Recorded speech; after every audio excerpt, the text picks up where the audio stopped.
எம்ஜிஆர் தொப்பின்னு கூப்பிடுற ஒரே ஆள் பழனிபாபா தான். அவன் எல்லாரையும் தான் பேசுவார் பழனிபாபா. பழனிபாபா மேல எம்ஜிஆர் வழக்கு தொடுத்து ஒரு வாட்டி கோர்ட்ல கொண்டு நிப்பாட்டிட்டாங்க பழனிபாபா எதிர்ப்பாயிட்டு. ஏன்னா ஜெயலலிதாவோட வருகை பழனிபாபாவுக்கு பிடிக்கல. ஜெயலலிதாவோட வருகை பழனிபாபா ரொம்ப பிராமணர்களை ரொம்ப எதிர்த்தாரு பழனிபாபா. அப்ப கோர்ட்ல போய் எம்ஜிஆர் நீங்க அவன் சொன்னீங்களாமா? எம்ஜி ராமச்சந்திரன். ஆமாங்க, அவன் தான் என்றும் 16 எனக்கு வயசு 26, அதனால அவன் சொன்ன வயசுல கம்மியா உள்ளவன் தானே அப்படின்னாரு. அந்த மாதிரி கேரக்டர் அவர். அவருடைய சட்ட திறமைக்கெல்லாம் ஆளே இல்ல.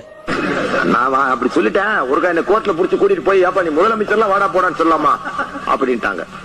சார் நான் என்ன சார் பண்ணிட்டு என் வயசு அப்ப எனக்கு ஒரு 30 வயசு இருக்கும். புதுசா தமிழுக்கு படிச்சனா தான் ஏதோ ஒரு மொழி மறந்துருத்தா.